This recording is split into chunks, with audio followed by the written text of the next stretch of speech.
Bienvenidos al segundo encuentro vuelta, México, los usos del pasado. El viejo poema náhuatl dice, en sus barcos vinieron, se convocaron allí, allí se reunieron los tlamatimine, los sabios, los poseedores de los libros, la tinta negra y la tinta roja.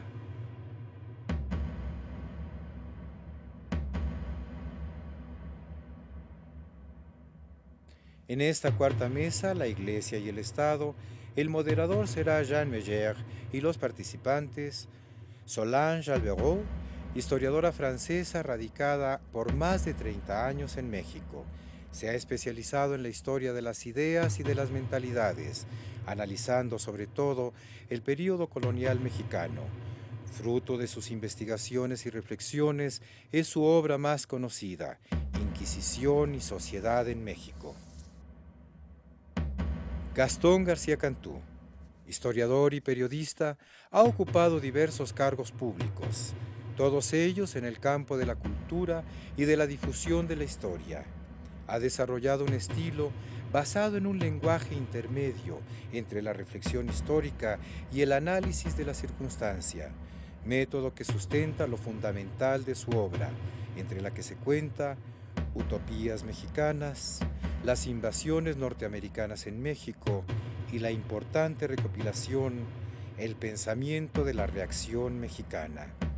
David Brading ha estudiado, enseñado e investigado en diversas universidades e instituciones de Europa, Estados Unidos y México, como Cambridge, Yale, Berkeley, Universidad de Tokio, École de Haute Étude de Sciences Sociales de París.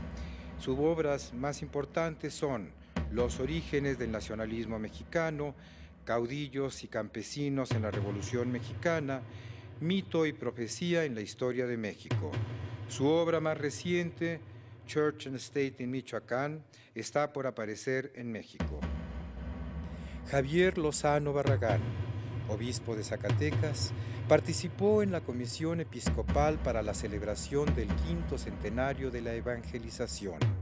Actualmente es vocal de la Comisión Episcopal de Comunicaciones Sociales y preside la Comisión Doctrinal de la Conferencia del Episcopado Mexicano.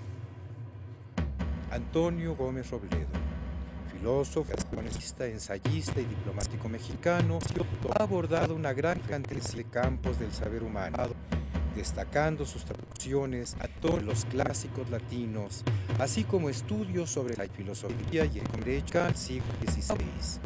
Su obra más conocida es México y el arbitraje internacional, y pueden citarse también los tratados de Bucareli, así como Meditaciones sobre la justicia. Jean Meyer, historiador francés, nacionalizado mexicano, se ha especializado en el período revolucionario y en la Guerra Cristera, así como en el conocimiento de las regiones occidentales de México. Su obra más famosa es quizá La Cristiada, y pueden citarse también su Historia de la Revolución Mexicana, los problemas agrarios y movimientos campesinos. El tema de hoy se enmarca en el tema general de los usos del pasado y en nuestro caso en el problema de las relaciones buenas o malas, positivas o negativas, pero siempre dinámicas, entre el Estado mexicano y la Iglesia Católica en México. Es una perfecta ilustración del peor y del mejor uso que se puede dar del pasado. El pasado puede ser un arsenal ideológico en el cual los adversarios van a buscar parque, van a buscar metralla. Los católicos pueden cultivar el recuerdo amargo de generales revolucionarios del siglo XIX o del siglo XX, metiendo sus caballos en los templos. Los revolucionarios, después de los liberales, pueden recordar que hubo arzobispo para excomulgar a los padres de la patria, al cura Hidalgo, que hubo obispos para quemar o para recibir, para escuchar a Maximiliano, y se puede cultivar así una memoria vengativa, revanchista, negativa. Y en tal caso, el trabajo del historiador profesional, y en esa mesa redonda hay 3 universitarios y 3 interesados a la historia, que han escrito libros de historia, pero que no son historiadores, y en esa profesión más importante. Saben perfectamente cuán difícil fue durante muchos años en México trabajar en temas de historia religiosa, en general, sin tocar forzosamente temas iglesia-estado. Pero estudiar una orden religiosa o las actividades de las monjas o hasta arte religioso podía pasar como una manifestación de afiliación ideológica.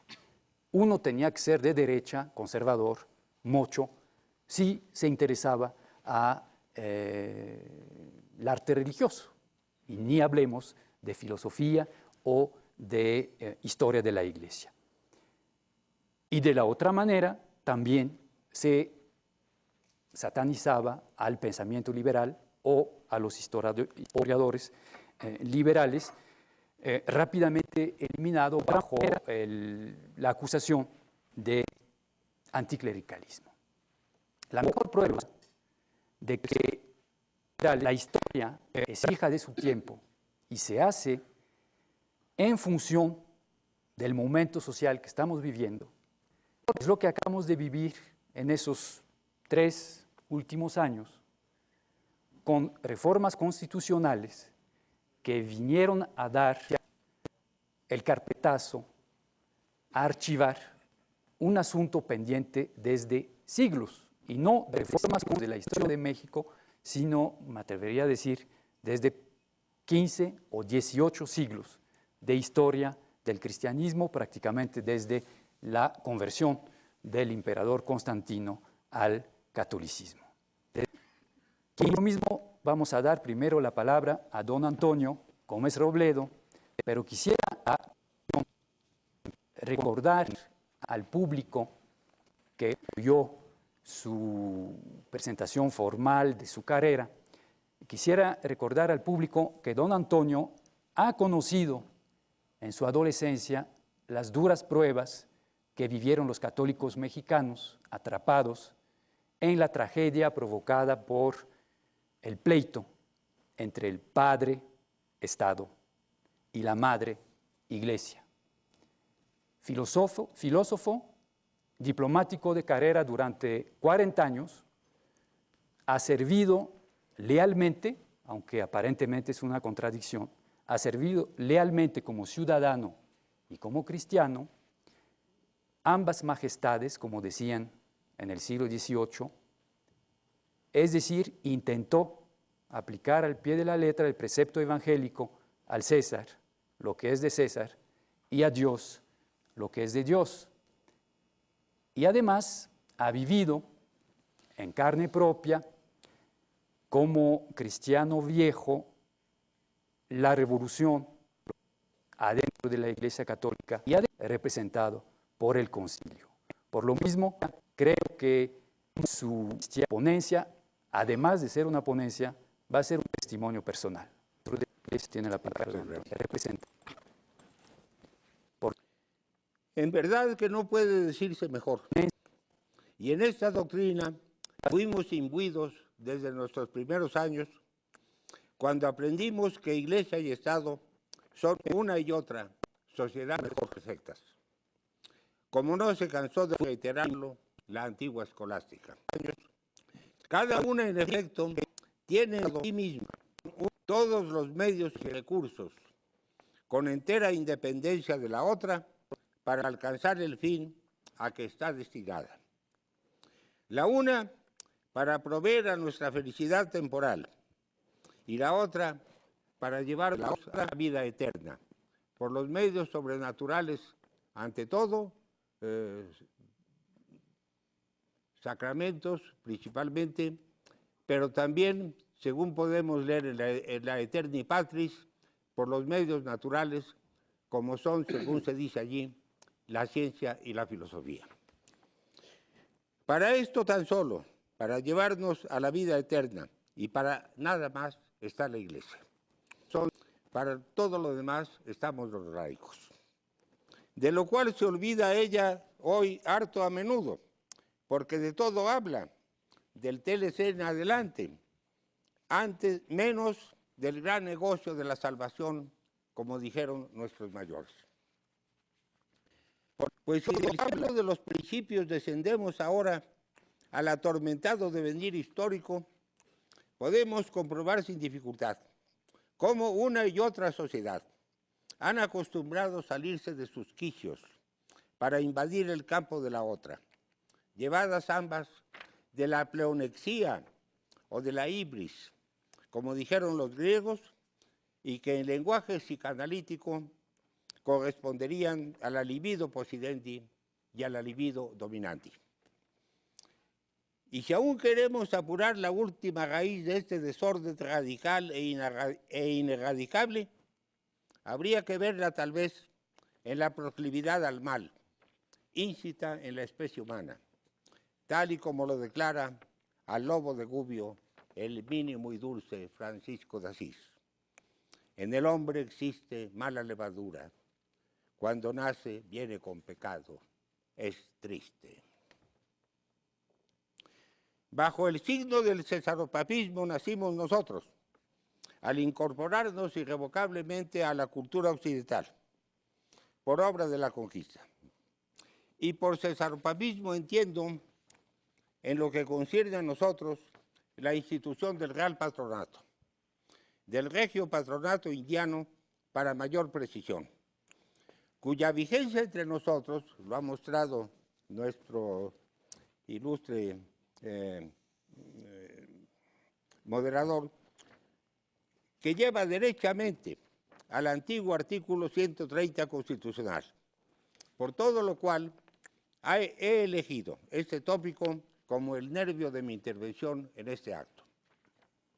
Es algo hoy poco menos que ignoto, pero de tremenda gravedad histórica. De conformidad con las bulas pontificias que lo otorgaron o reconocieron, toda nuestra lacerante historia es la guerra a muerte, por uno u otro de los términos de esta disyuntiva, concesión o reconocimiento. El Regio Patronato comprendía una amplia suma de privilegios y prerrogativas de los reyes de España en asuntos eclesiásticos, tales como el nombramiento de curas y obispos, la limitación del número de conventos de individuos de uno y otro sexo, el placet regio que el Consejo de Indias debía dar a su buen parecer a las bulas y cualesquier otros documentos pontificios. Y lo último, pero no por cierto lo menor, el permiso real para que la Iglesia pudiera adquirir y administrar bienes temporales de cualquier categoría. En este punto, observan los estudiosos del tema, entre ellos la maestra Guadalupe Rivera Marín, cómo el Regio Patronato, amén de otros méritos o deméritos, representó en la Nueva España un medio eficaz de control de los bienes del clero, cuyo apetito, por ende, no conoció ningún límite al desaparecer la institución del patronato en el México independiente. El espectro del patronato no se desvanece sino con las leyes de reforma, que establecen la completa separación entre la Iglesia y el Estado, motivo por el cual el gobierno del presidente Juárez, con sede en Veracruz, en el curso de la Guerra de 3 años, con fecha 3 de agosto de 1859 exactamente, resuelve, dar por terminadas las relaciones diplomáticas entre México y la Santa Sede. Lo que no fue obstáculo para que hasta el día de su muerte el pueblo mexicano pudiera ver a Benito Juárez, del brazo de Margarita, cruzar la calle de Palacio a Catedral para asistir a la misa dominical. Con la sola excepción, hasta donde llega mi información, del nigromante Ocampo y Leandro Valle, todos nuestros reformadores fueron cristianos cumplidos. A la cabeza de ellos, don Santos de Collado, con todos sus rosarios y novenas que rezaba a diario al regresar del campo de batalla. Con un desprecio tal de la Santa Sede por el pueblo mexicano, del archiduque a la archidaca de la cristiada, era realmente necesario reanudar relaciones oficiales con el Vaticano, echando pantadas de olvido sobre tan negro pasado. Registremos en el habido, como nos lo recordaba nuestro rey, el Magdalena de Croix, para callar y obedecer, y para opinar y discurrir en los altos asuntos del gobierno. Si así fuere, no habríamos pasado de los iguales, como fueron en la gran mayoría bajo su majestad Moctezuma II, de una y otra vertiente, del regio despotismo indiano al regio patronato indiano, llevamos en nuestra sangre mexicana y bien alquitarados los hábitos serviles que aún nos distinguen. De las relaciones diplomáticas con el Vaticano, he expresado abiertamente mi opinión. Ahí están mis artículos publicados en Proceso, en el sentido de que las considero perfectamente inútiles, puesto que no contribuyen en lo más mínimo a incrementar la fe del pueblo mexicano ni a darnos mayores auxilios para llevarnos a la vida eterna. Con las grandes potencias podrá ser diferente, porque también la Santa Sede persigue una política mundial, pero de la inanidad de las misiones diplomáticas del tercer mundo ante el Vaticano, pude yo darme cuenta personalmente mientras tuve la representación de México ante el gobierno del Quirinal. Por mal que me esté decirlo, hablo por experiencia, o para decirlo en lenguaje diplomático, ut expertus loquor. No solo del mundo diplomático, sino del mundo en general, dijo el Divino Maestro que su reino le era por completo ajeno. Mi reino no es de este mundo, dijo ante su juez, el procurador de Roma. Y más aún en su plegaria universal de la Última Cena, excluye expresamente al mundo, non pro mundo hogo. Ahora, en cambio, el Concilio Vaticano II declara abiertamente en la Constitución Gaudium et Spes que la Iglesia está inmersa en el mundo, que con él vive y actúa, cum eo vivit atque agit. Y por más que a continuación añada que todo esto es en vista de una finalidad salvífica y escatológica, en la práctica es letra muerta, ya que de su escatología actual ha abogado la Iglesia los reinos dolorosos, infierno y purgatorio, de los que no habla más. Voy a terminar. Si en el siglo pasado tuvimos, por necesidad y no por naturaleza, como subrayaba Azcárate en su comunicación a Iturbide, relaciones diplomáticas con la Santa Sede, fue en un principio por una necesidad puramente espiritual, porque no pereciera la cristiandad mexicana, por no haber más obispos que pudieran ordenar sacerdotes, ya que todos o casi todos nuestros obispos, gachupines de buena cepa, habían regresado a su patria a poco de la consumación de nuestra independencia. Fue una etapa dolorosa porque hubimos de pasar, ya que el Papa León XII, en su breve, aunque de tiempo atrás, el Sillam Diu, nos trató con el mayor desprecio al encarecernos en 1824 la obediencia a Fernando VII, cuando todo se arregló a la postre por el reconocimiento que el Papa amigo de México, Gregorio XVI, hizo de nuestra independencia, y aún antes de que lo hiciera España, no había ya ningún interés real y concreto en seguir manteniendo relaciones oficiales, de lo cual es un testimonio histórico la histórica nota a que aludí con antelación del 3 de agosto de 1859, por la que Ocampo comunica a nuestro ministro ante la Corte de Roma la decisión del presidente Juárez de dar por terminadas las relaciones entre México y el Vaticano. Por más de siglo y medio nos vimos en Benito Juárez, en su obra y la de nuestros reformadores, como en el espejo de nuestra conducta nacional e internacional. Ahora bien, este espejo está hoy entregado. ¿Por cuánto tiempo aún? Nadie puede saberlo, dice a otro propósito Sócrates en su Apología. Nadie puede saberlo, excepto Dios. Don Antonio, usted acaba de hablar como el más libre de los hombres, ha opinado, ha discurrido, y es tiempo de que los historiadores nos explican cómo la Nueva España, de la cual surgió y se desarrolló el México contemporáneo, cómo la Nueva España era un reino que vivía precisamente en este ambiente de césaropapismo, uno de los reinos que componían la monarquía católica española, que tenía la ambición o la ilusión de ser una monarquía universal. Y en México mandaban dos hombres, el virrey y el arzobispo. Los dos, ambos, representantes de un rey católico, supuestamente escogido por Dios.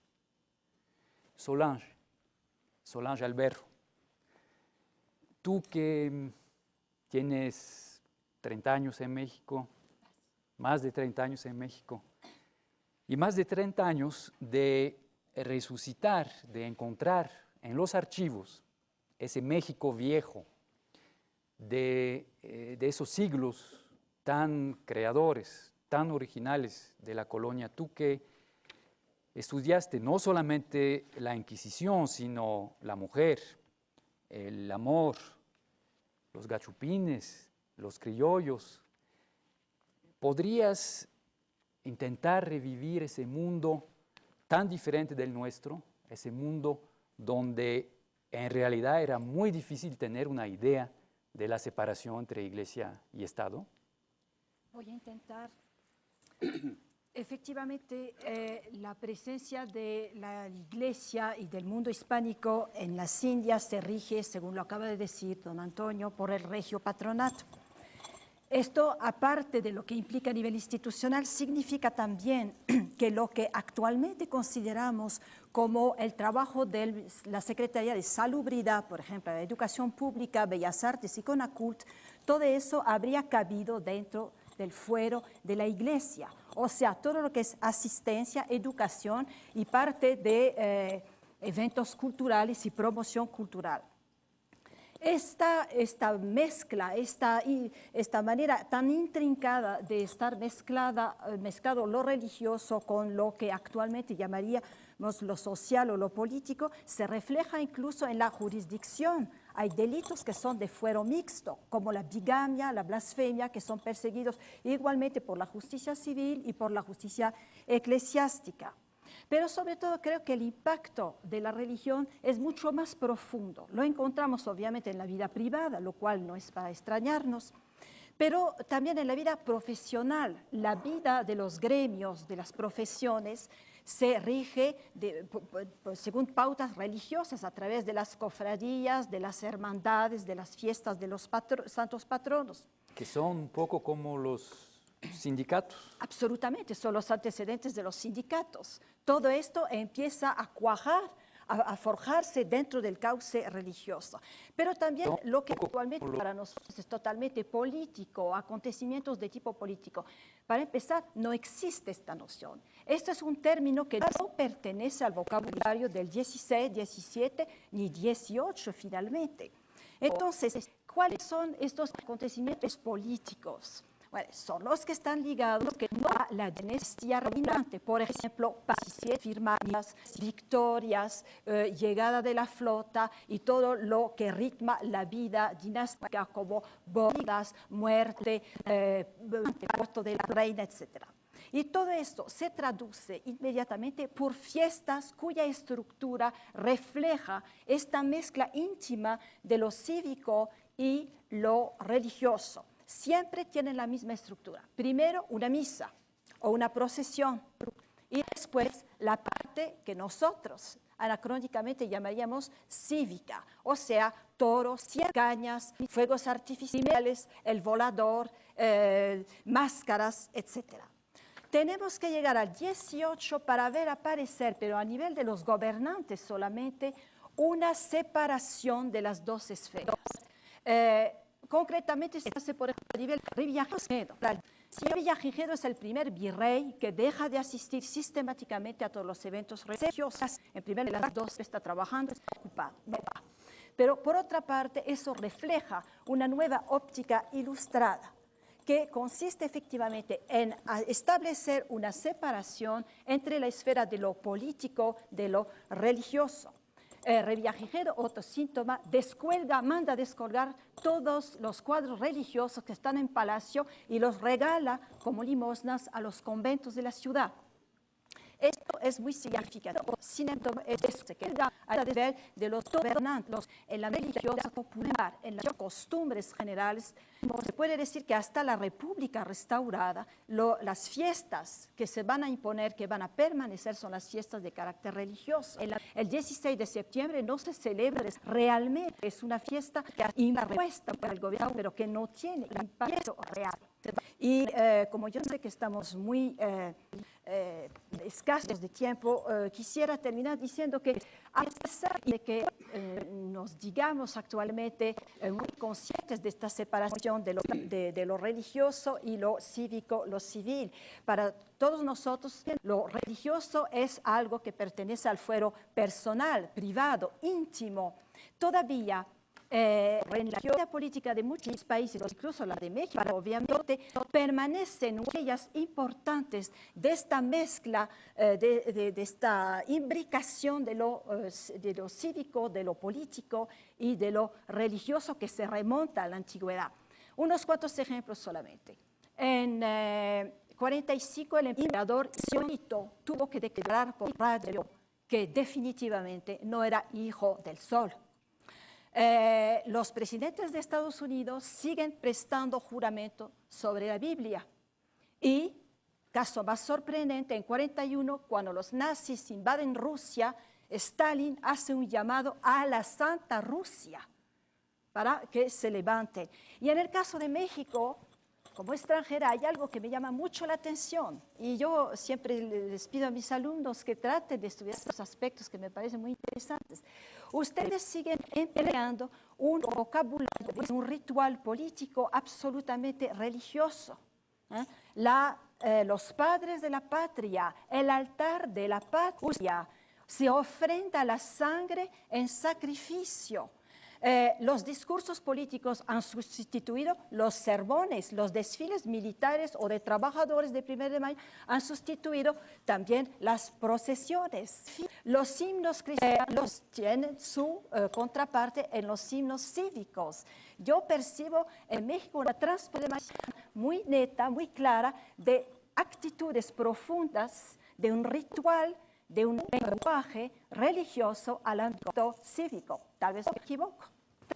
No, yo creo que tienes toda la razón. Cuando decías que el calendario cívico moderno tardó un poco en imponerse, que al principio la fiesta del 16 de septiembre no era una fiesta popular, estaba recordando y estuve a punto de decírtelo, que hoy en día es casi al revés. La fiesta del 16 de septiembre es realmente una fiesta nacional hasta hoy, el último de los pueblos. Pero en esos pueblos últimos, la gente se enojaría muchísimo si las autoridades, y en ese caso no estoy hablando de los ancianos de la comunidad indígena, sino el presidente municipal, no pida a muchísimo católico en un pueblo, en una comunidad católica, de celebrar una misa. Y el nacionalismo de los pastores protestantes, no se diga, y ahí sí, encontramos otra vez muy claro lo que, usando una palabra religiosa, debemos llamar elementos litúrgicos cívicos y litúrgicos religiosos, pero tan mezclados que, como dices tú, hasta se camuflan, se infiltran en sectores que hoy en día creemos totalmente alejados del elemento religioso, pero y sí siguen siendo religiosos. David, tú que has pasado toda tu vida entre Inglaterra y las Américas, y que te estás adentrando cada vez más en las profundidades históricas, me imagino que para encontrar las explicaciones del tiempo presente y las continuidades, ¿nos podrías hablar de la ruptura de ese orden antiguo, bastante equilibrado en su barroquismo y en su complejidad? Funcionaba bastante bien.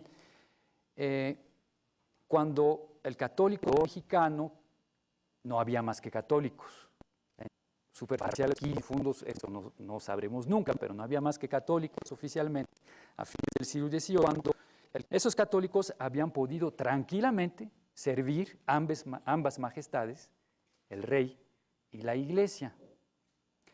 Y de repente, a fines del siglo XVIII, y claramente habían podido del siglo XIX, a la hora de las reformas borbónicas y del liberalismo, de repente el católico mexicano se encuentra confrontado con el testimonio de don Antonio, sino al divorcio violento de las dos potencias tutelares, o más bien en la primera etapa es peor que eso.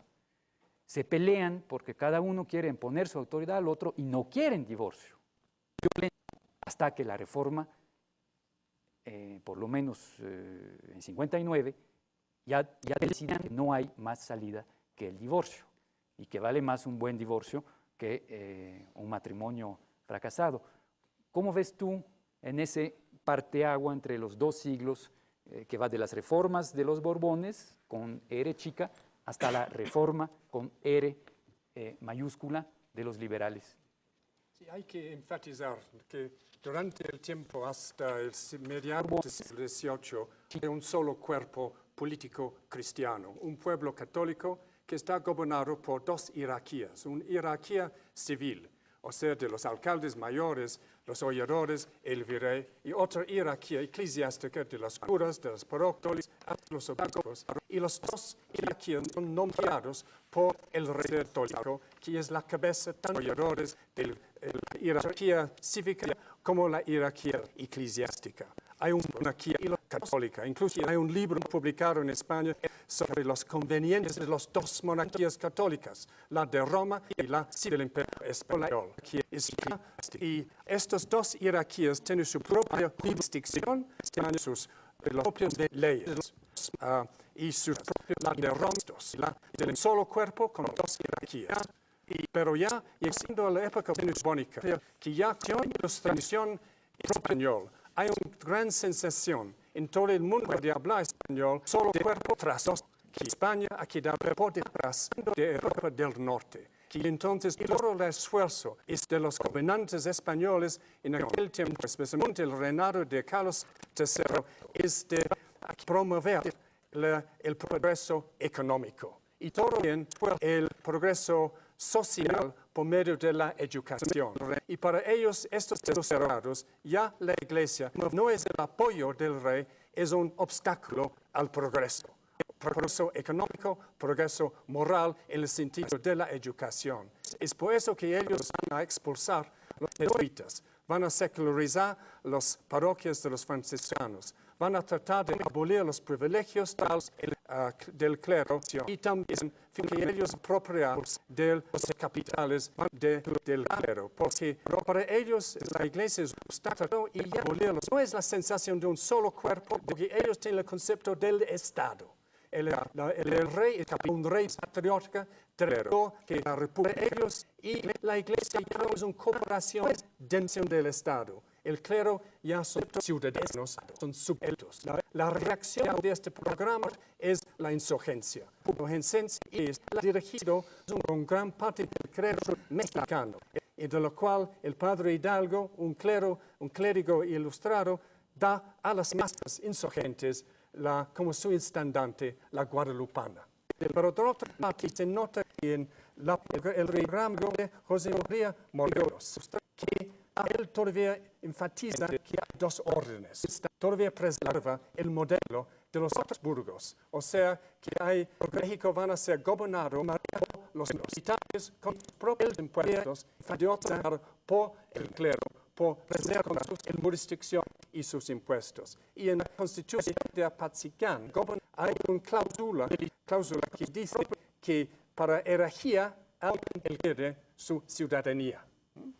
Y eso, cuando ya llega la independencia, como don Antonio Gómez Robledo dice, el clero mismo toma la iniciativa y declara su independencia del Estado. Porque con esta declaración de 1822, declara que el clero mismo es libre de la autoridad del Estado en la esfera de nombramientos. Y de otra parte, hay una paradoja allá, porque también en la Constitución de 1824 el catolicismo es declarado como la religión del pueblo mexicano. O sea que ya hay una iglesia realmente establecida con la sanción de la Constitución, pero un clero alto que ya es independiente de la autoridad política. Y allá se encuentra todo el problema de las primeras décadas de la historia mexicana y la lucha ya pronunciada entre la Iglesia y el Estado. El partido, el movimiento liberal, toma otra vez el proyecto de los ministros ilustrados de España, y su gran proyecto es incorporar a México en la civilización del siglo XIX. O sea que México ya es un país atrasado y tiene que ya modernizarse. Y el modo de modernizarse es crear una república secular, federal, pero con un Estado que va a promover el progreso. Y para ellos también el gran obstáculo de esto es precisamente el clero y la Iglesia por razón tanto del su control sobre la educación como sus grandes propiedades y sus privilegios. Y entonces ellos van cada vez a atacar la Iglesia. La Iglesia realmente es bastante débil en las primeras décadas del siglo XIX. Y solamente ya con el nombramiento de los obispos, a partir de 1839, la Iglesia van recuperando su poder, su dirección, con ya un colegio de obispos. Los liberales van a atacar esta Iglesia que ya están renaciendo en su vigor. Y ellos van a atacar y con la reforma ellos van a abolir el fuero, expropiar toda la propiedad de la Iglesia y finalmente en la Constitución de 1857 declara que el Estado tiene el derecho, la autoridad de regular los del culto público. Y la Constitución de los obispos es intransigente. Claro, hay dos intransigencias. Los liberales son intransigentes en su proyecto de modernizar y atacar a la Iglesia. Los liberales todavía no fue decidido. Hay dos proyectos dentro del liberalismo mexicano. Uno es reducir el clero al nivel de empleados del Estado. Bueno, se nota cuando se van creando, primero fue el registro público. El primer proyecto del registro público es la función del clero, de hacer la lista de los nombres de los bautizados, los matrimonios y entregar al registro. O sea que este decreto primero puede invitar al clero empleados del Estado. De otro lado, otro proyecto de los liberales, que finalmente es lo que van a ganar, es expulsar el clero para la iglesia del foro público y dejar ellos como una asociación voluntaria de los fieles. De la respuesta de los obispos, especialmente del obispo de Michoacán, José Clemente Munguía, es intransigente. Ellos retoman las posiciones clásicas del Concilio Tridentino, de la recopilación de las leyes de Indias, declaran que la Iglesia es una sociedad soberana, libre, independiente. Incluso hay un cura de Michoacán que dice la Iglesia es tan independiente del Estado como México e Inglaterra. O sea, porque hay muchos estados, una sola iglesia, ¿no? Y esta intransigencia llegan a los obispos a excomulgar todos los los ciudadanos que juran obediencia a la Constitución Liberal de 1857. También van a excomulgar toda la gente que hacen arreglos con propiedad eclesiástica. O sea, una intransigencia extraordinaria que provoca obviamente la tragedia de la guerra de los 3 años, una guerra civil, amarga, una guerra de principios que divide la familia mexicana nacional y las familias dentro de sus casas. Y la culminación, obviamente, es las leyes de reforma y la separación de Iglesia y Estado, la extinción formal de los órdenes religiosos y, finalmente, la expulsión del clero de la Iglesia del foro público. Hay que ver que el efecto inmediato de esta expulsión es, obviamente, la expulsión también el destierro de los obispos. ¿Y dónde van los obispos? Se van a Roma. Se van a participar en la elección de beatificación de Felipe de Jesús en 1862. Y en esta asamblea que está ya lleno de obispos del mundo, ellos ya vuelven, digamos, obispos romanos católicos. Antes realmente fueron parte de una tradición español-mexicana. Pero ya con esta visita de Roma y la creación de las nuevas diócesis, ya se puede decir que la etapa romana de la Iglesia mexicana está abierta. Pero abierta irónicamente de la acción del gobierno liberal de expulsar, desterrar los obispos, ¿no? Y finalmente, ¿qué es realmente la Iglesia católica? Yo creo que hay que tomar este ensayo brillante del converso anglicano, el cardenal de la Santa Iglesia Romana, el inglés John Henry Newman, porque él fue diciendo que la Iglesia católica asume los 3 caracteres de Jesucristo. Jesucristo como sacerdote, como profeta, como rey. Y él dice que la Iglesia católica no es sencillamente una asociación voluntaria de fieles, es primero una religión, que van a la adoración del Dios. También es una filosofía, es una visión intelectual de la vida. Y en tercer lugar, es un imperio, porque tiene jurisdicción en manos de los obispos, que fue entregado por ellos, por los sucesores de los apóstoles, ¿no? Y entonces, el proyecto liberal realmente es de no admitir los 2 caracteres del catolicismo, tanto como un imperio, o jurisdicción, autoridad, ni como un sistema intelectual. Todo eso fue rechazado por los liberales y fue reduciendo la Iglesia mexicana a la esfera pura de la pura religión, como una especie de asociación voluntaria.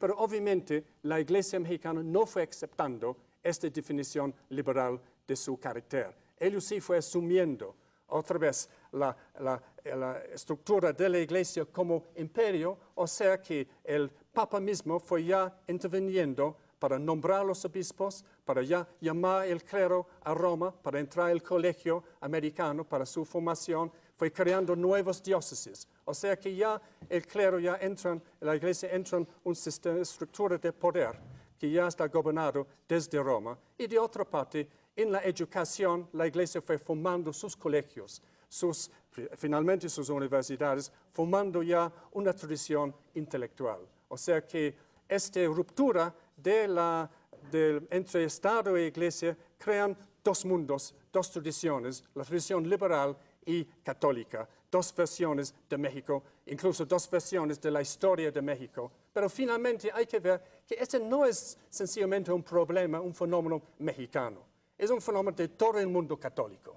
Todo el mundo católico desde la Revolución Francesa ha tenido la experiencia de la misma lucha entre Estado y Iglesia. Y cada país ha tenido que hacer un acomodo, una reconciliación que realmente fue una división terrible entre todo el mundo católico hasta casi la Segunda Guerra Mundial, cuando ya surge el fenómeno del movimiento y la democracia cristiana, y entonces ya la Iglesia va reconociendo el valor de las instituciones parlamentarias y lo que podemos llamar la democracia y la sociedad moderna. Muchas gracias, David. Gastón, ¿cómo hemos llegado a la situación presente? Bueno, creo que podemos dividirla, y ha sido muy claro lo que han dicho los expositores, en la iglesia preconciliar y la iglesia postconciliar. Me refiero en este caso a la importancia, la trascendencia del Concilio Vaticano II. Creo que son dos tiempos históricos y cabe preguntarse de dónde partió o en qué momento se inició la vinculación de la Iglesia Católica con el estado inicial de la colonia en la Nueva España. Yo creo que esto proviene quizá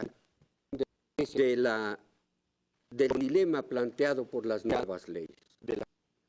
Cuando las nuevas leyes propuestas por las casas, la gran batalla de las casas por la justicia, es realmente enfrentar a la iglesia evangélica, misionera, de la iglesia plegada a las instituciones del Estado. Digamos Estado, para simplificar, esto era el Estado de la Nueva España. Cuando se decide no aplicar las nuevas leyes en México, la Iglesia empieza a abandonar su misión evangélica. Es decir, las casas resulta un personaje olvidado y omitido, y Vasco de Quiroga en una sucesión de pérdidas graves.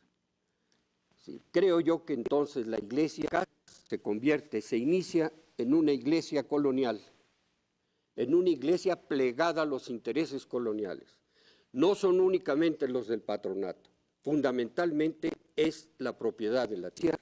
La iglesia con la propiedad de la tierra y el ejercicio eclesiástico no son únicos, surge un gran daño a la libertad de conciencia, la propiedad de la tierra. Todo lo que el México posterior ha hecho es tratar de liberar la conciencia de los mexicanos y dar la libertad a la tierra. Creo que en estas dos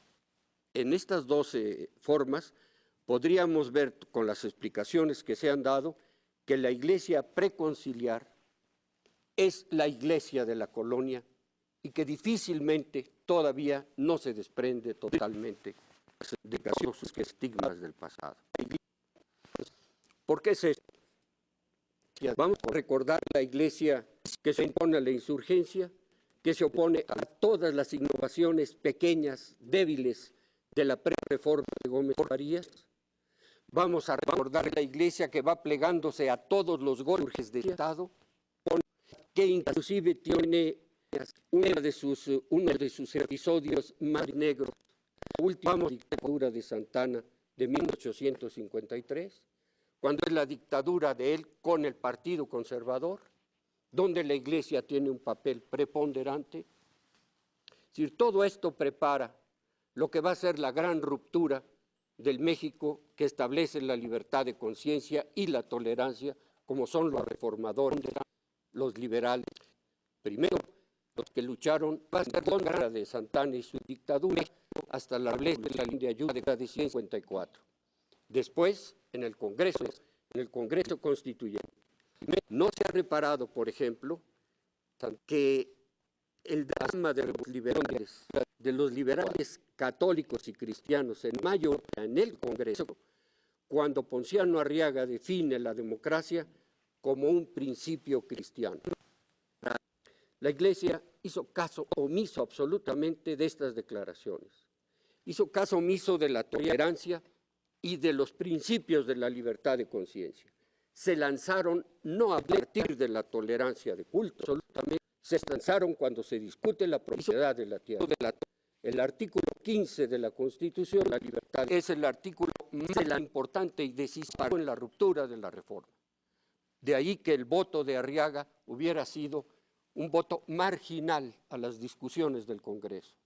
Sin embargo, se trató en todas esas discusiones de llevar el propósito de la reforma a lo que más tarde serían las leyes de 59 en Veracruz. Leyes complementarias. ¿Por qué complementarias? En el último discurso de Zarco, en el Constituyente de 56, él dice: juramos esta Constitución porque es nuestro deber, pero no contiene los ideales complementarios del reformador y del Partido del Progreso. Esto es lo que se completa con las leyes de reforma. Sin embargo, pues ya se ha tratado, no vamos a extendernos, el papel de la Iglesia durante la intervención. La Iglesia fue el más poderoso agente de la intervención francesa y de traer a Maximiliano con las bayonetas de los soldados franceses. Es decir, fue el segundo episodio de la gran pérdida de la independencia para nuestro país.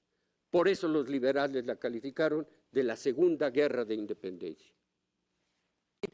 Este papel de la Iglesia, al triunfar los liberales, al triunfar el pueblo en la dolorosa y larga guerra de guerrillas, bajo la guía moral y política de Juárez, esa Iglesia quedaba como partido conservador en las filas vencidas. Sin embargo, se rehace la Iglesia mediante un recurso de Porfirio Díaz, la política de conciliación. Es decir, precursora de los acuerdos de 29. En realidad, Calles, Portes Gil, nada inventaron. Recobraron la política de Porfirio Díaz en dos aspectos: tratar con la nueva Iglesia, no reforzar las leyes, de ninguna manera, no modificarlas, pero no cumplirlas. Y esta, desde los años 80 hasta nuestros días, ha sido la gran escuela práctica de la inmoralidad mexicana. Existe una ley, existe el deber de cumplirla, pero que no se cumpla, porque el interés así puede ser gran paz interna, puede ser muchísimas otras cosas.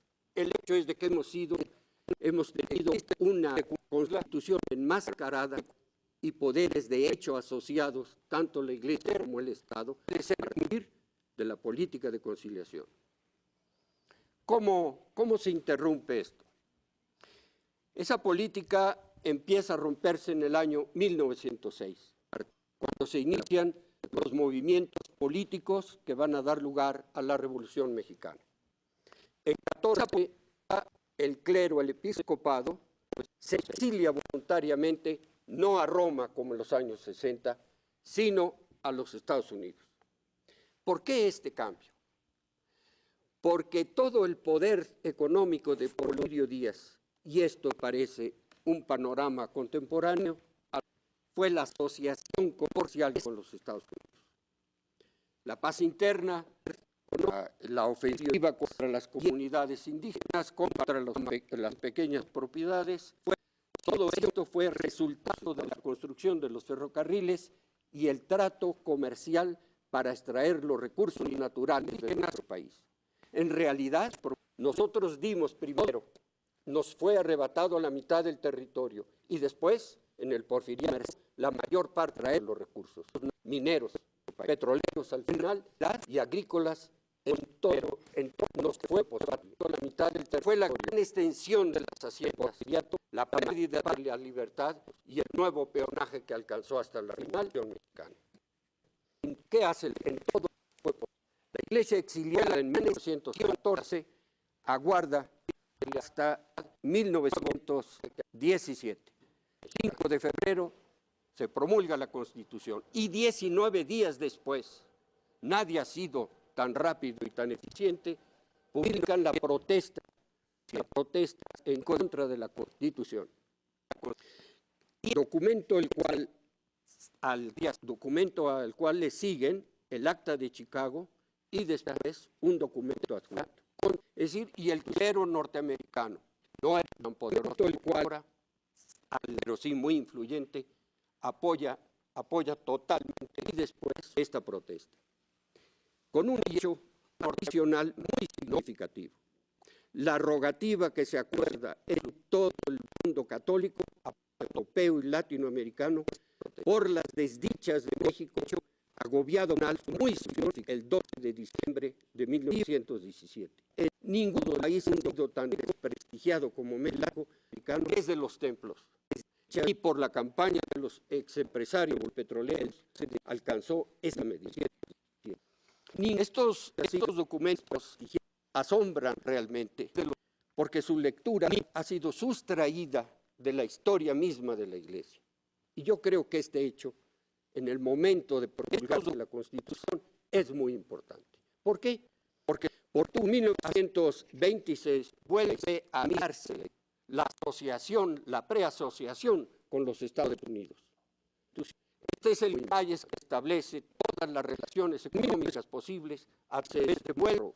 Es el momento en que la comisión respectiva de la Cámara de Diputados que establece, se propone legislar el artículo, reglamentar, el artículo 27 constitucional. Al presentarse de la Cámara Sheffield a protestar simplemente porque iba a discutir la reglamentación del artículo que afectaba los intereses petroleros, días después, el episcopado reivindica la protesta de febrero de 1917. Es decir, se encendía nuevamente el gran problema de la Iglesia frente al Estado por leyes que ciertamente eran restrictivas, pero más que nada por la reglamentación, sobre todo del 130, en que se hacían penosas restricciones a la Iglesia. La respuesta ya se sabe, la historia la ha referido don Antonio. ¿Qué es lo que resulta de este problema en 1920? La respuesta ya se sabe, los acuerdos. Pero entre 26 y 29 ocurre un hecho lo que se esperaba de la rebelión de los campesinos, llamados después los sacristeros.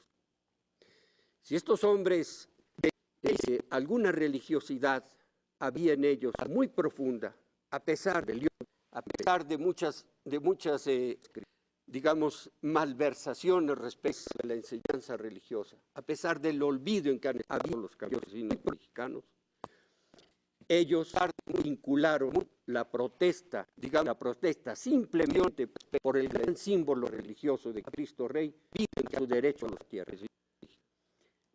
La cristianos fue una rebelión campesina, probablemente la última que hayamos tenido en nuestro país. Es vigente, creo que la situación de los campesinos, una rebelión protesta, es todavía actual, a pesar de que se diga que la reforma agraria ha concluido. Es vigente esta Iglesia, situación de los entre la conciliación del los acuerdos de 29 tiene con una buena parte de la historia contemporánea. Y exactamente en el mismo entre están las leyes y los acuerdos. Y la Iglesia de 1919 de la historia a la fecha ha crecido notablemente. Creció mediante el disimulo de la ley. Y de ocho prelados que constituyen el episcopado en 17, hoy son 105. Entonces, es una iglesia poderosa. Es una iglesia que ha aumentado, que ha mejorado la justicia en el país. La iglesia, entre la política de conciliación y la política de los acuerdos de 29, la iglesia ha disfrutado de libertades rituales, de enseñanza. La iglesia acogieron a todas las versiones más reaccionarias de la historia de México. Por eso el problema de la ciencia para muchos rituales católicos es enseñanza. Sí, soy católico, estoy en todas las versiones más reaccionarias. Tengo desde la historia todo el liberalismo, desde la insurgencia hasta la Revolución Mexicana. ¿Cómo conciliar mi conciencia? Entre mi fe y entre mi deber y mi seguridad de la insurgencia ciudadana, la renuncia independiente. Esto fue el Concilio Vaticano II. Si se ve realmente que no solamente la Gaudium et Spes y la situación de la Iglesia en el mundo actual, es, creo yo, lo más importante, la libertad religiosa, el ecumenismo y la tolerancia. Y por lo menos dos en estas conquistas anticipadas por los liberales de la forma importante, la tolerancia y la libertad religiosa. ¿Qué ocurre con la Iglesia a partir del Concilio de Vaticano II? Creo yo que muy pocos documentos de la Iglesia habrán tenido la influencia que tuvo en 1961 la publicación de la Mater et Magistra. Creo muy pocos documentos. Yo recuerdo que el primer gran comentario que hubo de esta encíclica, 1900, de Lombardo Toledano, de Vicente Lombardo Toledano en la Universidad de México. Él hizo ver, entonces empezaba una nueva iglesia definida, hubo con muchos liberales del siglo pasado que lo habrían deseado. Lombardo, entonces estamos ante un problema para eliminar. A partir del año pasado, en que los artículos que provocaran la protesta de 1917 han sido modificados, que se ha tendido el puente anhelado por la Iglesia respecto de la Constitución. Hay un dilema que es de la Iglesia, pero es de todos, absolutamente de todos los mexicanos. Va a ser la Iglesia, la misma Iglesia colonial, ya no combativa en el siglo XIX, pero sí la misma Iglesia de la conciliación y de los acuerdos, o va a ser la Iglesia, la misma en 1968, como evangelizadora por la pero sí la misma Iglesia. Esta es, creo yo, las dos grandes vías que se abren, la Iglesia postconciliar mexicana, otorgarse al Estado o luchar por la justicia. Las dos grandes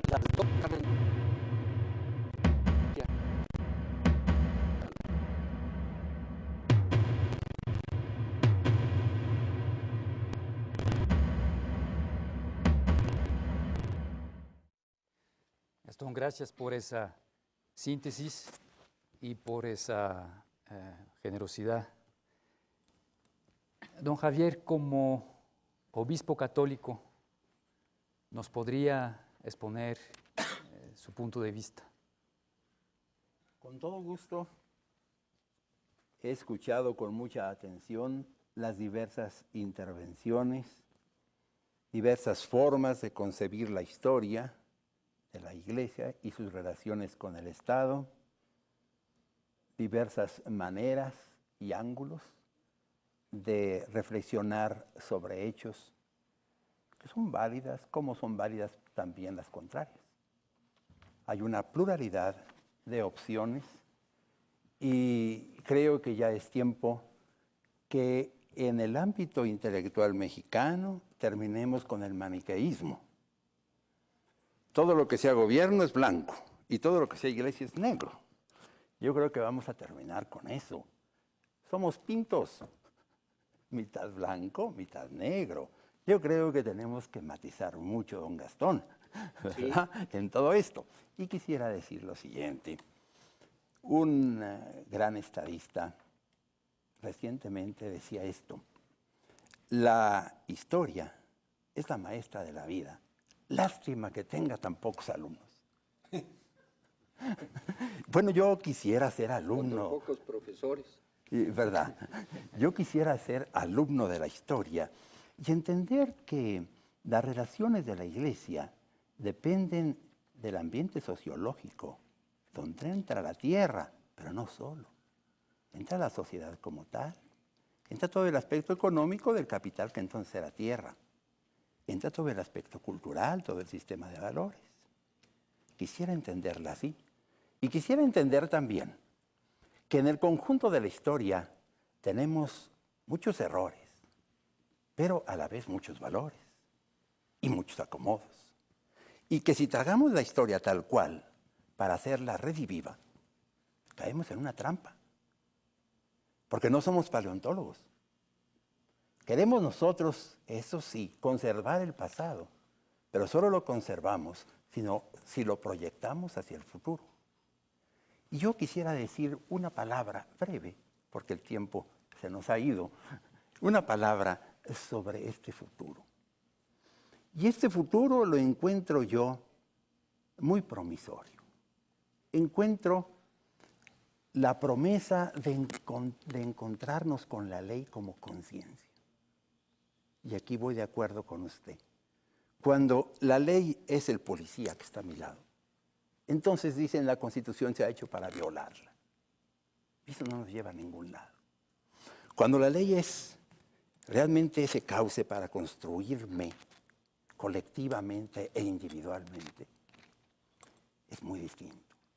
Y así es como entiendo yo la nueva ley, en la cual tenemos la concertación de Iglesia y Estado, que más que entre dos entidades, la comprendo como la concertación interna del mexicano.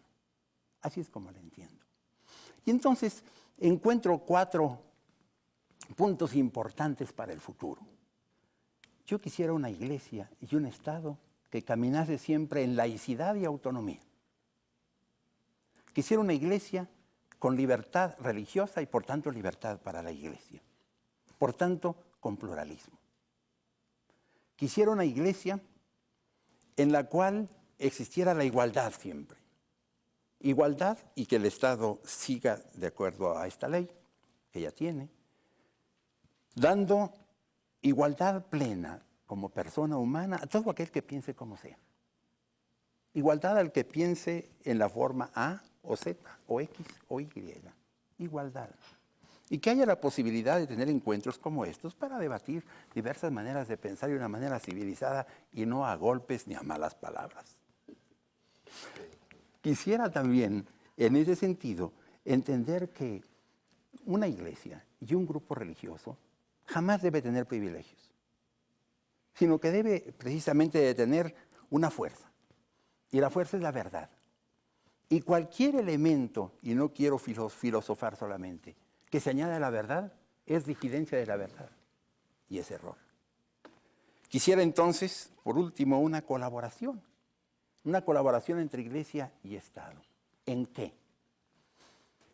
Yo creo que en los valores y en la conciencia. Yo pondría en la construcción del México ideal, en la construcción del mexicano ideal, que lo entiendo como un mexicano igualitario, libre, solidario, pero auténtico, no demagógico, subsidiario, no dictatorial, y con una gran fuerza sustentada en 2 pilares, educación y trabajo. Y a propósito, con perdón de nuestro profesor don Antonio, del TLC, quisiera decir que se nos viene encima una corriente de intercambio no solamente comercial, sino cultural.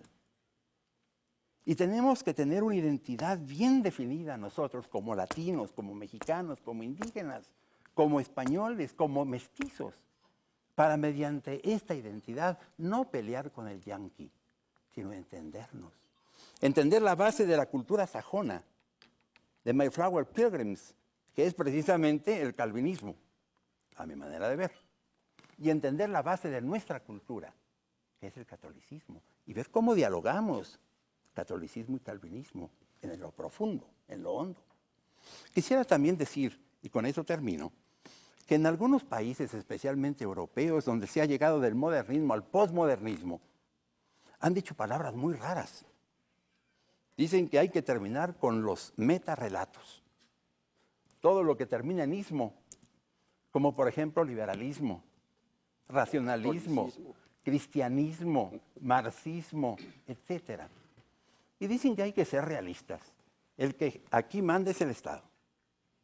Pero el Estado no es que mande, manda el mercado, manda el comercio. Pero en último término no manda el comercio, manda la técnica. Y empezamos a tener la tecnocracia. Y si por ahí vamos en las relaciones con Estados Unidos y con el primer mundo, vamos a ser maquiladores del primer mundo y chatarra del primer mundo. Pero esto, como de cualquier manera, pues sería otra vez una dependencia alienante del aspecto económico, pero va más allá. La tecnocracia como tal genera un sistema de por sí autónomo de la misma técnica en los experimentos que van de hipótesis a experiencia y tesis, independientemente de la oferta y demanda. Y ahí le doy yo un punto bueno al liberalismo económico. Entonces, se produce lo que de acuerdo a la dinámica de la técnica se necesita. No de embalde están vendiéndose millones de copias de Jurassic Park. Precisamente va por allí la cosa. Y entonces, esta técnica, ¿qué nos lleva? Nos lleva al militarismo. Y nos lleva a las armas sofisticadas. Y nos lleva a la muerte. Entonces yo quisiera una colaboración muy estrecha entre Iglesia y Estado, y con eso termino, en la cultura de la vida contra la anticultura de la muerte. Ese es mi modo de pensar. Sí, yo solo quiero decirle, porque usted me dedicó la primera parte de su intervención, yo quiero decirle que me alegro de que esté de acuerdo conmigo en las conclusiones, pero me asombra que no lo esté en el desarrollo.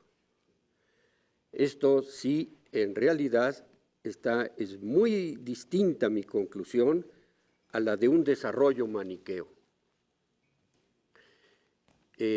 Creo que nosotros tenemos que aprender humildemente todos los días y estudiar todos los días, historiadores o no, aficionados a la historia o no. Pero en el caso de los temas que hemos tratado aquí, hay algo que va más allá de la historia, aunque se emplee y se explique a través de ella. Y es el caso de la libertad de conciencia. Y es el caso de la tolerancia. Esto es realmente lo que preocupa profundamente. Y en ese aspecto, si la colaboración de la Iglesia con el Estado va a ser en esos términos, pues bienvenido el Vaticano II. ¿Me permite? Sí. Solamente para decirle, pues que todo lo que usted ha dicho está visto desde un ángulo y que puede tener parte de razón, pero se puede ver también desde otro ángulo distinto, que puede tener otra parte de razón. Y donde usted llama a la Iglesia traidora, puede ser que la Iglesia no sea tan traidora. ¿Qué tal si más bien el traidor fue Santana? No, indudablemente. Bueno, pero espéreme. ¿Qué tal si en determinados prohombres intervino Estados Unidos de una manera fuertemente decidida, etcétera? Por eso es lo que le digo, si nos ponemos en una discusión de ese tipo, pues ya el tiempo no nos aguanta. Por eso es que yo creo que terminemos con un sano pluralismo. De acuerdo, pero no con traidores. No. Solange. No sé si en una discusión tan apasionante se puede retroceder en la máquina del tiempo. Claro. Sí, bueno. Entonces yo quisiera abogar un poquitín a favor de la iglesia colonial, porque yo no sé lo que es la iglesia colonial.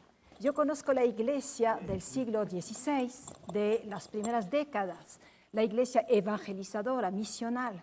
Después una iglesia que se va haciendo más rígida, más institucionalizada. La del 17 también, que es una iglesia que empieza a acriollarse. Y también conozco la iglesia del 18 regalista, o sea, a favor de las reformas borbónicas. Pero además, no solamente según el momento, las etapas de la iglesia, son formas múltiples, pero la iglesia es un término un poco abstracto. Hay sectores, no me atrevería a hablar de clases, obviamente, pero hay sectores. Y David, mejor que yo, sabe la complejidad, por ejemplo, de la iglesia a finales del 18, donde la jerarquía es regalista, pero el bajo clero, aquí tenemos a Hidalgo, el bajo clero comulga totalmente con las aspiraciones populares. Entonces, obviamente, en una discusión como esta, tenemos que recurrir a categorías muy generales, pero en historia llega un momento en que una categoría es tan general que ya no recubre nada. Vamos a... David. Una aclaración nada más, ¿no? Que realmente la iglesia no ha tenido tantas tierras, ¿no? Los jesuitas sí fue acumulando haciendas, pero en general el clero no fue gran propietario de tierra, ¿no? Es un gran mito. Sí ha tenido capitales impuestos, pero esos capitales fue para mantener clérigos de las buenas familias, ¿no? De otra parte, durante la Reforma, realmente los liberales fueron agresores, ¿no?, contra la Iglesia. O sea que los obispos fueron defendiéndose, ¿no?, contra una agresión terrible de los liberales.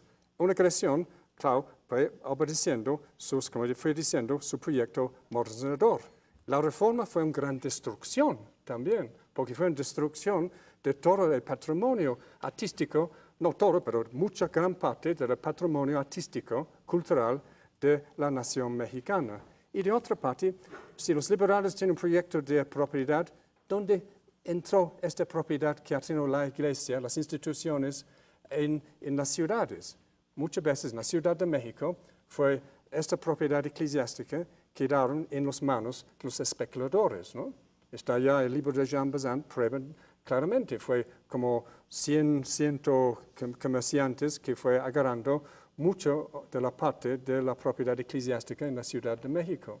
O sea que estoy de acuerdo, ¿no?, con el Monseñor que hay dos ángulos de la historia y no hay que hacer grandes mitos, ¿no?, de los liberales como patriotas inmaculados. Yo no he hecho eso. No. Bueno. Yo no he hecho eso.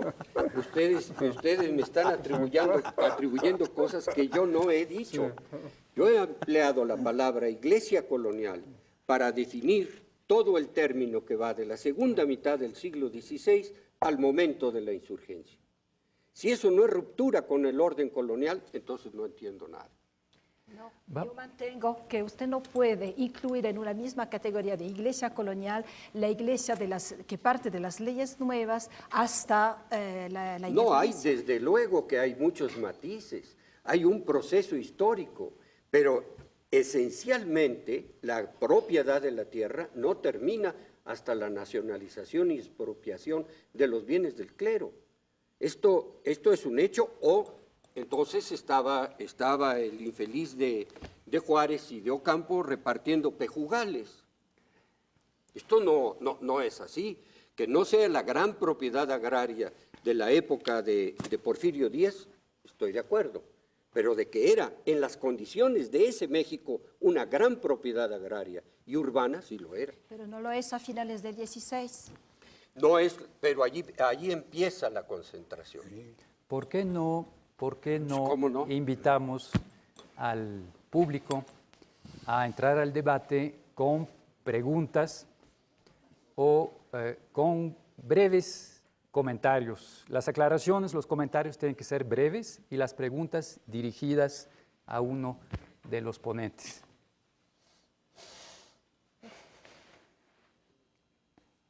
Alan Knight.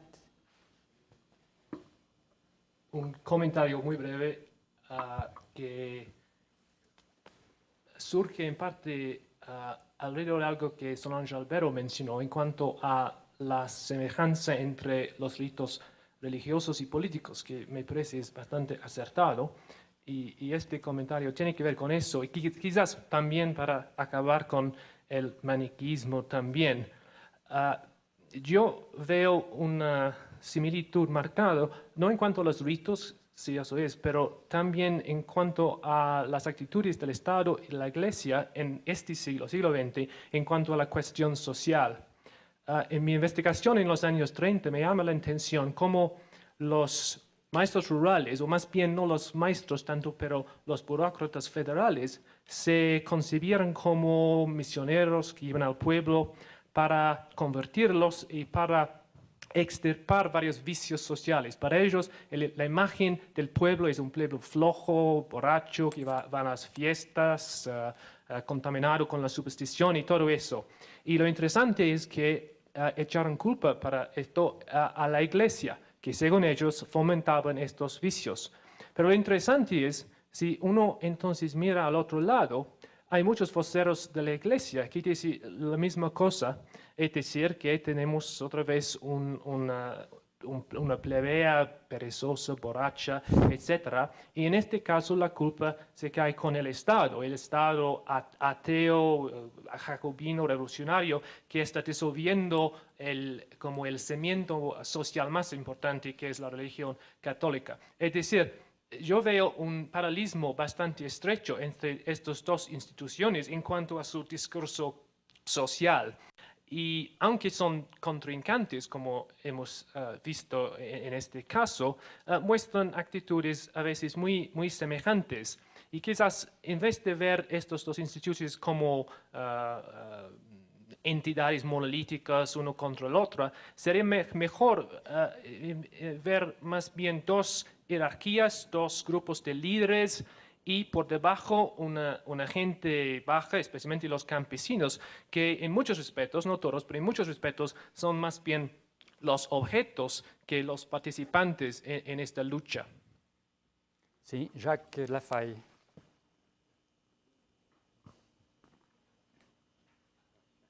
Y yo me admiro, como lo ha hecho Solange Albero, de cómo se puede hablar de la Iglesia en singular, dado que toda la historia de la Iglesia novohispana ha sido un arreglo de cuentas entre el clero regular y el clero secular, el ordinario, los obispos que trataron de mermar progresivamente el poder de las órdenes mendicantes.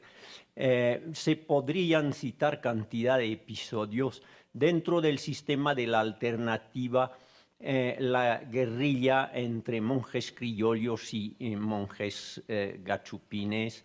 Quiero citar de paso como uno de los episodios más famosos la lucha del obispo Palafox contra los jesuitas, de forma que ante todo la Iglesia era y sigue siendo una sociedad humana con sus luchas internas de orden filosófico y también de intereses de poder.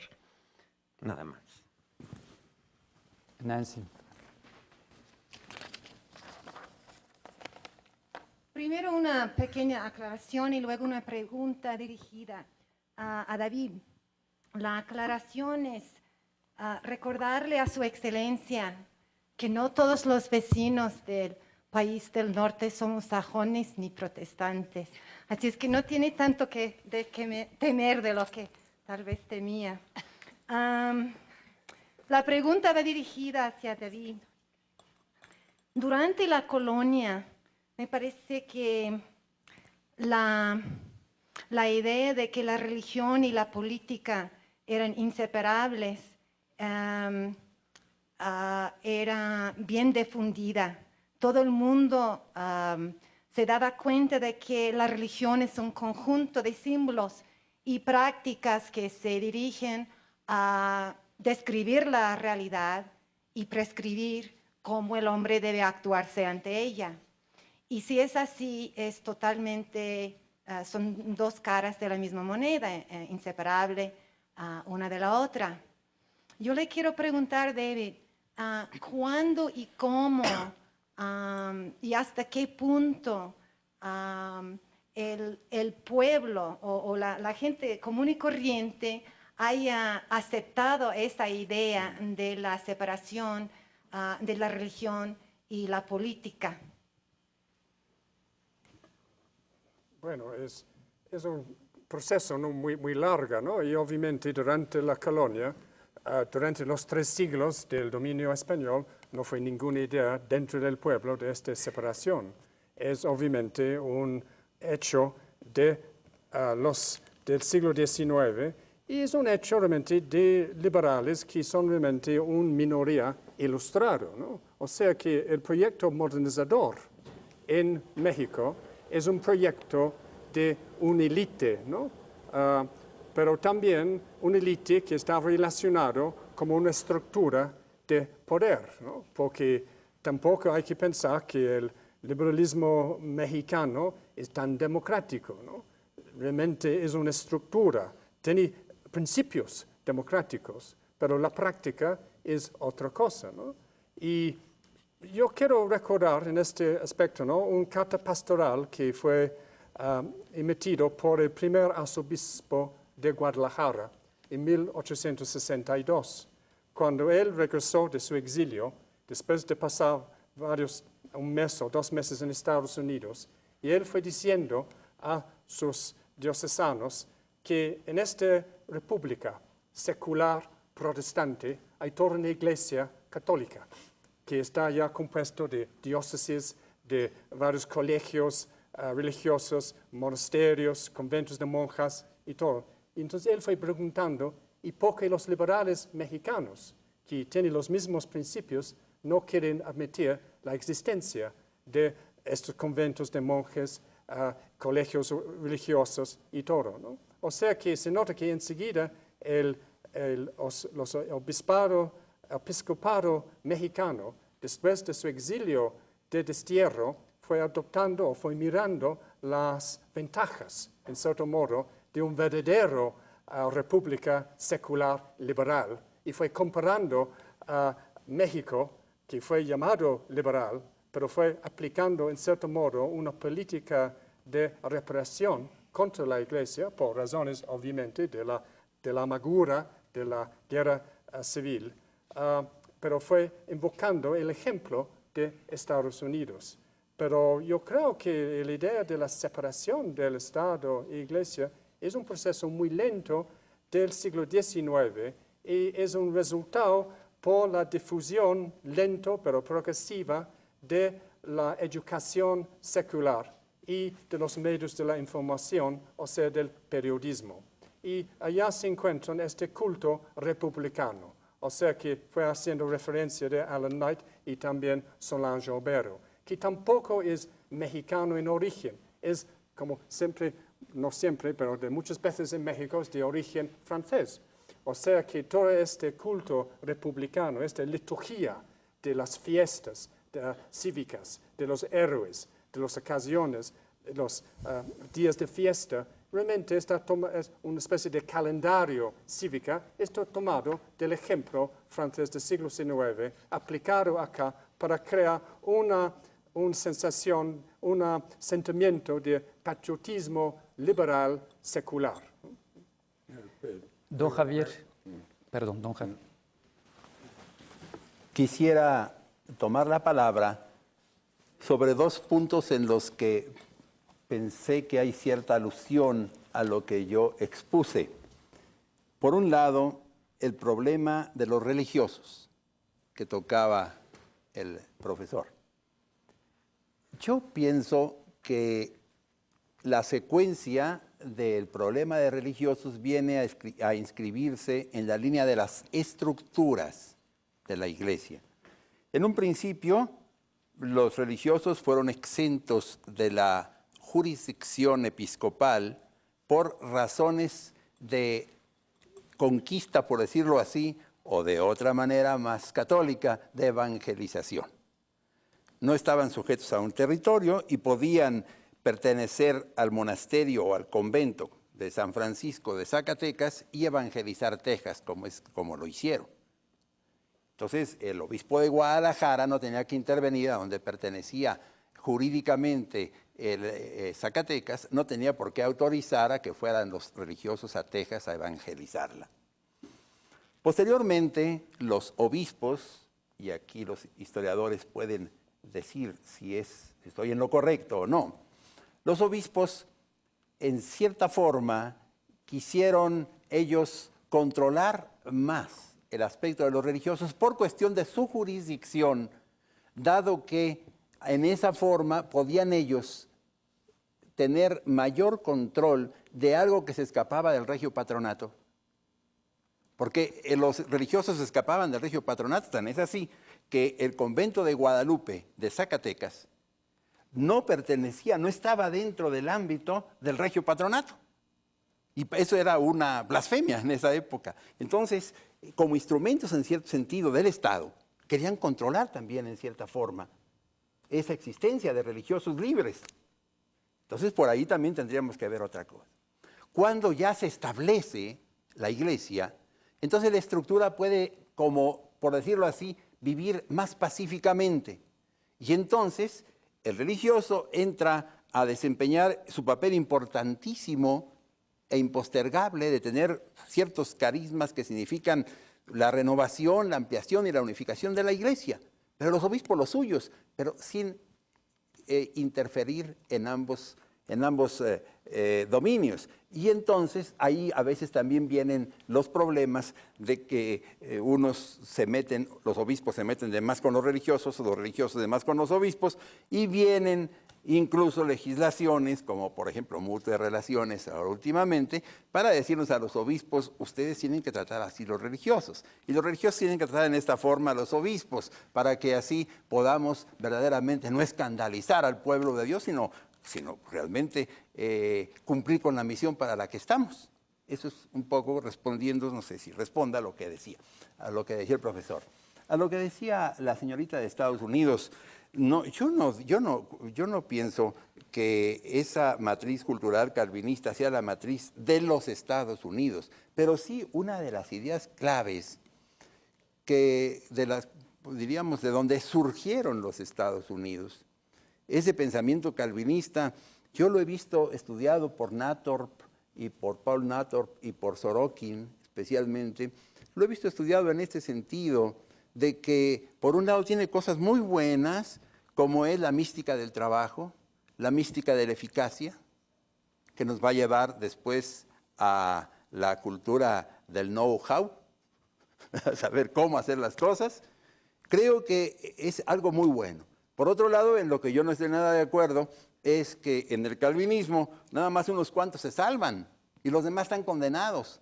Y cuando se laiciza esto, entonces unos son los superhombres y los demás somos los esclavos. Ahí sí que no estoy de acuerdo. Don Antonio. Bien, me parece haber oído que nuestro calendario cívico, empezando por el 16 de septiembre, fue tomado sobre el modelo de la Revolución Francesa, una cosa semejante. No, pasó una cosa muy sencilla. Era necesario que desapareciera Iturbide, que es el mexicano que más sangre ha derramado en México en la Guerra de Independencia. El primero que mandó asesinar mujeres, Tomasita Esteves, en la Plaza Mayor de Salamanca, y 200 o 300, todos pasados por las armas, y aún decía Iturbide, y los mandé al infierno sin darles la oportunidad de los últimos sacramentos. Era necesario que desapareciera Iturbide, que había hecho la independencia para hacer pervivir el régimen colonial, que es lo más curioso de la independencia en ese momento. Y entonces contra él están desde luego los antiguos insurgentes, ahora que se ve que se tambalean después del plan de Casamata, por ejemplo, Victoria, Guerrero, Bravo, están ya contra él. Era necesario para que apareciera a la cabeza de nuestro calendario cívico el 16 de septiembre, y así de otros días. Muchas gracias. Tulio Alperín. Esto ha sido, para quien no es mexicano y lo ve de afuera, una experiencia realmente leccionadora. Es decir, esta mañana alguien nos decía que viniendo a México había visto a Cortés, Doña Marina y Moctezuma vivos y por la calle. Y esta tarde creo que hemos visto no un milagro semejante, pero casi. Es decir, siglo y medio de historia mexicana estaba siendo arrojado de nuevo sobre la mesa. Y creo que por debajo de ese aspecto anecdótico hay una cosa muy seria, que es que la separación de la Iglesia y del Estado es algo más que la separación de la Iglesia y del Estado. Es el reconocimiento de la quiebra de una cierta visión del mundo universalmente aceptada, que hacía que efectivamente dos jurisdicciones fueran solo dos jurisdicciones, y en el caso de las colonias españolas, dos jurisdicciones que coincidían en la cúspide. Eso creo que comenzó a desaparecer en el siglo XVIII con la Ilustración, y creo que el hecho de que buena parte de los quienes representaban una posición independiente fuera de la Iglesia fueran sinceramente católicos, no hacía una diferencia eso. A partir de ahí, la esfera estatal estaba orientada hacia sistemas de valores que ya eran diferentes y eran irremisiblemente diferentes. Juárez podía ir todos los domingos con su esposa a misa, entre otras cosas, si no estoy equivocado al hacerlo, y agravaba su situación de pecado mortal, porque en ese momento estaba ya excomulgado, y el hecho de que esa situación no le preocupara estaba mostrando hasta qué punto la crisis se había llevado a una situación objetiva muy seria. Creo que lo que ha ocurrido en México y el comentario que aquí se ha producido, revela hasta qué punto esa adaptación sigue siendo difícil. Porque no solo su ilustrísima, sino también don Gastón, muestran hasta qué punto siguen, diríamos así, identificados con el viejo orden. Don Gastón nos ha señalado cómo está dispuesto a recibir en sus brazos a la Iglesia, mientras la Iglesia siga lo que él entiende como las orientaciones del Vaticano II, que quizás sorprenda a algunos de quienes creen seguirlas. Y nos encontramos aquí con algo muy curioso. Es decir, todavía ahora, desde una esfera que no sé por qué identifica con la del Estado, y ese es el otro punto en el que quiero terminar porque también es muy curioso, él cree que la relación debe basarse en una cierta unidad o coincidencia ideológica que debe de alguna manera rehacerse sobre un terreno nuevo. Y su ilustrísima, si se me permite decirlo de una manera mucho más hábil, precisamente ha ofrecido un proyecto paralelo pero radicalmente distinto. Cuando comienza por señalar todas las diferencias, todas las matizaciones de lo mexicano, pero termina señalando la necesidad de defender la esencia de lo mexicano, para lo cual erige ese ídolo polémico que es el calvinista, que es utilísimo, sea los Estados Unidos o no. Ese ejemplo de industriosidad calvinista que basta verlo para advertir que lamentablemente ha dejado de serlo, es esencial esa visión de Estados Unidos para rehacer una unidad de líneas mucho más blandas, pero que desde luego sigue siendo básicamente un remozamiento de esa unidad perdida. Hay todavía otro elemento que me parece notable, que es que mientras alguien habla en nombre de la Iglesia, el otro sigue hablando en nombre del Estado. Y eso me parece que es un elemento que hace a la solidez del orden político mexicano. Porque yo estoy seguro que el Estado, tal como empíricamente es hoy el Estado mexicano, no creo que realmente don Gastón quiera confiarle todas las tareas que implícitamente vienen a serle confiadas. Y de alguna manera, la idea que el Estado mexicano, siempre por debajo de su función histórica, está siempre disponible para ser redimido cuando asuma esa función histórica, es una visión, si se me permite la expresión, escatológica, que refleja en el fondo una fe, diría que merece ser llamada religiosa, porque verdaderamente es una fe que cree contra la evidencia. Y con esto creo que termino mi comentario. Y tiene la palabra. Sí. Bueno, don Tulio, le diré dos cosas. Primero, que yo no creo que el Vaticano II vaya en una práctica religiosa o evangélica eficiente y real a coincidir con el Estado mexicano. Esto, si aún la coincidencia no es deseable.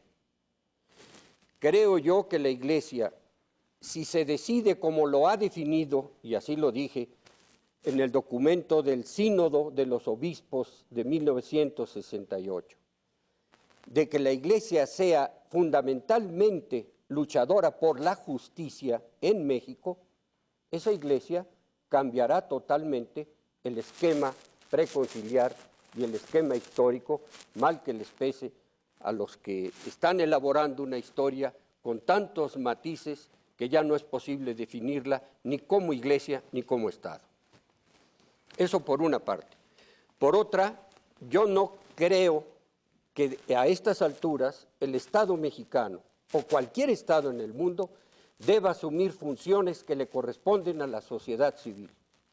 Un Estado ideológico es sumamente peligroso. Un Estado de partido es más peligroso aún, porque esto nos llevaría al totalitarismo. Esto, curiosamente, ha sido muy bien distinguido por el cardenal Ratzinger, al establecer la libertad de conciencia como base de la libertad religiosa y de la independencia de la Iglesia respecto del Estado. Creo que esto es una inteligente distinción para evitar estas confusiones anecdóticas. Pues quizá para escándalo de don Tulio ya me estoy reconciliando con don Gastón.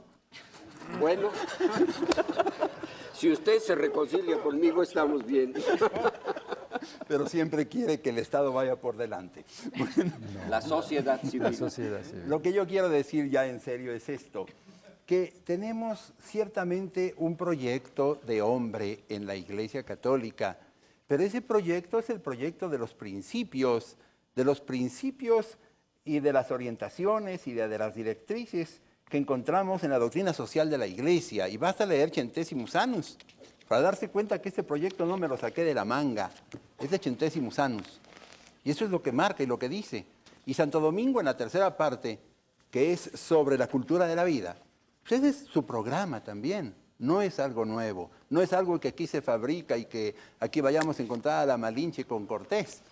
No, sino que es algo que viene, diríamos, siendo de dominio universal de Argentina y de México y de cualquier otra parte del mundo. Otra cosa también, ¿cómo distinguir una cosa y otra? Bueno, pues recuerden nuestra ley fundamental que tenemos ahora precisamente de las relaciones Iglesia y Estado, Ley de Asociaciones Religiosas y Culto Público, comienza en su artículo primero hablando de que esta ley se basa en la separación y libertad.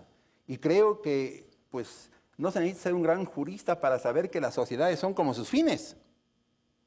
Y que un fin, como es el Estado, es muy distinto, como tiene el Estado, es muy distinto del fin que tiene la Iglesia. Sí. Y si nosotros nos mantenemos en esa disparidad de fines, pero que no sean como las vías del tren, que nunca se encuentran, sino con un encuentro en respetuosa armonía e independencia, si nos encontramos de esa manera, creo que podemos hacer un México mejor, que es lo que nos interesa, ciertamente de acuerdo a todo el consorcio internacional, pero más que todo de acuerdo a nuestra esencia de mexicanos. La intervención. Le puedo decir al señor. Coincidimos, monseñor, en una cosa. Si usted está de acuerdo en que la función estricta de la Iglesia es ética, entonces la justicia social podrá encauzarse en nuestro país. ¿Está usted de acuerdo? ¿Me permite? La función de la Iglesia es ética, pero no solamente No, ética. claro que no. Yo estoy hablando socialmente ética, fundamentalmente ética. Sí, pero mire, tenga usted en cuenta que María Teresa de Austria, 1777, impuso un catecismo y Napoleón otro. ¿Sí? ¿Para qué? Para sujetar a sus súbditos mediante la obediencia. Y por tanto impuso una ética del poder. Sí. Entonces, precisamente aquí es donde viene el problema y el conflicto en las relaciones Iglesia y Estado. ¿Cuándo viene? Cuando esa ética se encuentra frente a un Estado ético. Y un Estado ético que se piensa autónomo y que se piensa soberano en su autonomía. Y se piensa, por tanto, criterio de lo bueno y lo malo. Y allí viene el problema, don Gastón. Sí, es que el catecismo no debe salir de la esfera de la Iglesia, jamás llegar al poder civil. Exacto. Si se ha mantenido el catecismo de Trento, no hubiera ocurrido eso. Bueno, no es nada más el catecismo de Trento, que era muy importante, pero además ahora tenemos el catecismo de la Iglesia Católica. Ya estamos un poquito más allá de Trento, ¿verdad? Ya, bien. Así es. Pero es que la conciencia va más allá de una concepción liberal individualista. El hombre es como una montaña con dos vertientes, su vertiente individual y su vertiente colectiva. Y no puede jamás una montaña tener una sola vertiente. Y entonces, cuando hablo de ética y de conciencia, hablo de una ética y una conciencia integral. Y en ese sentido estamos de acuerdo. Muy bien. Enrique. Krause. Yo no quiero hacer ninguna pregunta, yo lo que quiero es felicitar a los integrantes de esta mesa con una estrofa de López Velarde, más bien con una modificación a la estrofa de López Velarde. La estrofa original dice: católicos de Pedro el Ermitaño y jacobinos de la era terciaria se odian los unos a los otros con buena fe. La estrofa corregida por los participantes en esta mesa sería así: católicos no tan de Pedro el Ermitaño y jacobinos no tan de la era terciaria, dialogan los unos con los otros con buena fe. Creo que es la mejor manera de terminar. Sí.